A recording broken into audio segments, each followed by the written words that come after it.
Hi friends, welcome. Baakiyalakshmi இன்னைக்கு எபிசோடில் மயு இப்போது ராதிகாட்ட சொல்கிறாங்க, நான் படிக்கிற ஸ்கூலை விட்டு நான் வரமாட்டேம்மா, நீங்கள் டிசி கேட்டாலும் நான் கிளாஸ் மிஸ்ட்டை போய் எனக்கு விருப்பமே இல்லாமல் கம்பல் பண்ணி தான் கூட்டிகிட்டு போகிறாங்கன்னு நான் சொல்லிடுவேன் அப்படின்னு சொல்கிறாங்க.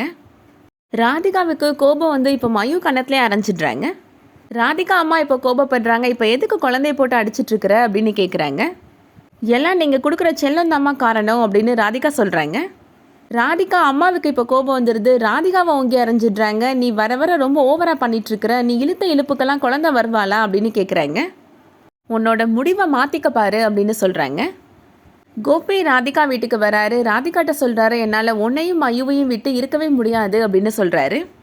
எந்த வேலையும் என்னால் கான்சென்ட்ரேட் பண்ணவே முடியலை, எனக்கு ஓன் ஞாபகமாக தான் இருக்குது அப்படின்னு சொல்கிறாரு. எனக்கு பாக்கியாவை ஆரம்பத்துலேருந்தே பிடிக்காது அப்படின்னு சொல்கிறாரு. என் பொண்ணு இனியாவை என்னால் விட்டு கொடுக்க முடியாது, அவளை நான் இங்கே கூட்டிகிட்டு வந்துடுறேன், மயு நீ நான் இனியா 4 பேரும் சந்தோஷமாக இருக்கலாம் அப்படின்னு கோபி சொல்கிறாரு.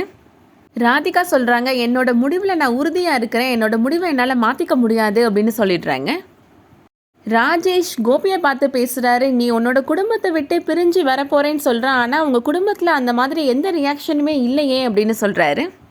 எனக்கு என்னமோ நீ டபுள் கேமிங் ஆடிட்டுருக்க மாதிரி தெரியுது அப்படின்னு ராஜேஷ் சொல்கிறாரு. கூடிய சீக்கிரமாகவே உன்னோட வாழ்க்கையில் ஒரு பூகம்பம் வெடிக்க போகுது அப்படின்னு சொல்லிட்டு போகிறாரு ராஜேஷ். ராஜேஷ் இப்போது கோபியோட வீட்டுக்கே நேராக வந்துடுறாரு. கோபி அப்பா ராஜேஷை பேச விடாமல் தடுக்கிறதுக்கு எவ்வளவோ முயற்சி பண்ணுறாரு. நான் சொல்ல வேண்டிய விஷயத்த சொல்லிட்டு போயிடுறேன் அப்படின்னு ராஜேஷ் சொல்கிறாரு. கோபி அம்மாவும் சொல்கிறாங்க, அவர் தான் ஏதோ சொல்லிட்டு போகிறேன்னு சொல்கிறாருல, சொல்லிட்டு போகட்டும் அப்படின்னு சொல்கிறாங்க. எழிலும் இப்போ அங்கே வந்துடுறாரு. ராஜேஷை பேச விடாமல் எவ்வளவோ தடுத்து பார்க்குறாரு. ஆனால் ராஜேஷ் எல்லா உண்மையும் போட்டு உடச்சிடுறாரு. கோபிநாத் உங்கள் பையன் தானே அப்படின்னு கோபியோட அம்மாட்ட கேட்குறாரு. உங்கள் பையனுக்கு தான் இங்கே ஒரு குடும்பம் இருக்குது, அப்புறம் எதுக்காக என்னோட குடும்பத்தை வந்து சீரழிக்கிறான் அப்படின்னு கேட்குறாரு. என்னோட ஒய்ஃபை வந்து அடிக்கடி எதுக்காக பார்க்க வரான், அங்கே வந்து நைட்டு ஸ்டே பண்ணுறான் அப்படின்னு கேட்குறாரு. கோபி அம்மா ராஜேஷ்ட சொல்கிறாங்க, நீ சொல்கிற எதையுமே நான் நம்ப மாட்டேன், என்னோட மகன் அப்படிப்பட்டவன் கிடையாது அப்படின்னு உறுதியாக சொல்கிறாங்க.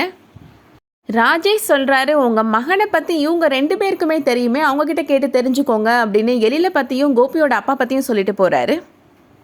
எழில் இப்போது ராஜேஷை வீட்டுக்கு வெளியில் கூட்டிகிட்டு வந்துடுறாரு. எதுக்காக வந்து தேவையில்லாமல் பிரச்சனை பண்ணிகிட்ருக்கிறீங்க அப்படின்னு கேட்குறாரு. எங்கள் அப்பா அந்த ரிலேஷன்ஷிப்லேருந்து வெளியில் வந்துட்டாரு அப்படின்னு சொல்கிறாரு எழில். யார் சொன்னது, என்னோட பொண்டாட்டியை கல்யாணம் பண்ணியே வந்து தீருவான்னு உன் அப்பா வந்து நிற்கிறான் அப்படின்னு ராஜேஷ் சொல்கிறாரு. ரோட்டில் நின்று 2 பேரும் சண்டை போட்டுட்ருக்குறாங்க, அதை பார்த்து என்னோட பொண்ணு பயந்து போய் நிற்கிறான் அப்படின்னு ராஜேஷ் சொல்கிறாரு. அவங்க 2 பேரும் எப்படியும் போகட்டும், என்னோட பொண்ணை என்கிட்ட கொடுங்கன்னு போலீஸ் ஸ்டேஷன் போனால் அங்கே வந்து அவன் என்னோட பொண்டாட்டியை நான் டைவர்ஸ் பண்ணிடுவேன், நான் ராதிகாவை கல்யாணம் பண்ணிக்க போகிறேன்னு வந்து சொல்கிறான் அப்படின்னு சொல்கிறாரு.